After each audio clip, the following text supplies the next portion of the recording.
not going to cut any. We're going to cut expenses. We're not going to cut any teachers because we wanted to basically plan for this process. In the second year of that plan, we are going to reduce to 750. So you have to meet that obligation, which means that you're going to reduce it by reducing your staff. And so this is a fiscal decision. It has nothing to do with whether or not we have a special ed education needs. It has nothing to do with how a teacher was performing. This was a financial decision. This is a financial decision. And you're bringing in new teachers? Because that's what I don't understand. Is why are you getting rid of some and then bringing in new ones? Right. I don't know. Just to clarify. I don't know if I said it correctly, and only the record would show. If I did say new, I apologize.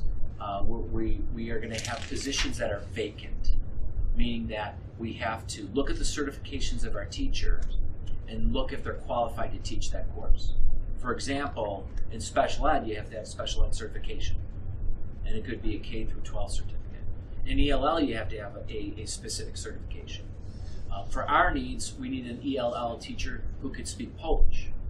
And the reason we need a Polish-speaking ELL teacher is because we've met a state expectation, which means that our current ELL teacher had to go back into the classroom. And we had to open up or vacate the position. So it's not a new position per se. It may be new qualifications for a position that we have to have by law. Does that make sense? Okay. Anyone else? Yeah, so I have one other question. Okay. So the library, you mentioned the Park District coming in and then you changing where they're located at and possibly taking up this space. So do you have other large areas like this in the school where you can move the library to? Or, because you mentioned there's additional classrooms that Right. you will now have that are vacant, but are there any that will serve as a library per se? So as I stated with the board, since this will be a K through 4 building, we have a band room that will be vacant. And the band room is about the same size as this space that you have here, slightly lesser. And we also have a lunchroom. So either one of two things, and we haven't gotten there yet because we're in the preliminary phase of the process. Either the multi-purpose room either the band room become a multi-purpose room and the current cafeteria become the LRC, or vice versa. We haven't decided. We do know that we can offer this space, or we can use this space for something other than what it's used for right now. It's more advantageous. Does that make sense? Yeah. Thank you. We're going to go.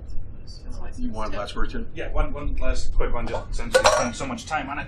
Earlier in the meeting, you had mentioned that the lease with the Park District was up. I was just wondering how long that's been up, because you said that was an already expired lease. Right. So I'd say it's the last year of the lease. This is the last year? June 30th. Okay. So it's really on a year-by-year basis. Okay. That was it. Wendy. Sorry, can I just ask a quick question about back to the early morning thing again and the afternoon? Is it possible, and to avoid a cost, is it possible that there could be volunteer mothers that there's some people that could do this and that or is that a liability issue? Because there used to be mothers that would come in and do and help things. Is that gone out of the wayside? I mean, I thought it was because everybody works, or is it a legal thing? Can't you do it? It's more of a liability issue. What about a screen? I don't think it's a legal thing. I can't hear you. I'm sorry. I wouldn't necessarily say it's a legal thing because we do have parents who do volunteer, and parents who volunteer. We have policies that actually support, what the extent of the volunteerism. For example, if you go on a field trip, you can volunteer. But if we did go down that path, something that we'd have to do for sure is you'd have to go through a fingerprinting process. And Serba was right; it's more of a liability with respect to you could have situations where you have workers' kind of lawsuits and things to that extent. And so we could look at that, but two things. Number one, I don't know if it's systemic, and I don't know if it's consistent. Because it's not an employee, it's not a service that you're paying for. And so, last time I checked, you can't fire a volunteer. Well, It's very, very difficult. And I can only imagine how that works with labor laws, but if it's a service that's being provided, obviously that service would have to change, modify in some way, shape, or form to provide for that parent who's paying for that service. If it's a service that we provide, we would have to pay for it. And so, at my first glance, I would say that that is something we could look at, but I don't think that's going to be an option. Thank you. Don't forget to fill out the board meeting reflections. I need a discussion, need a motion to adjourn at 8:47. Make the motion. Discussion, all in favor say aye, all opposed say nay. Aye. Motion carries.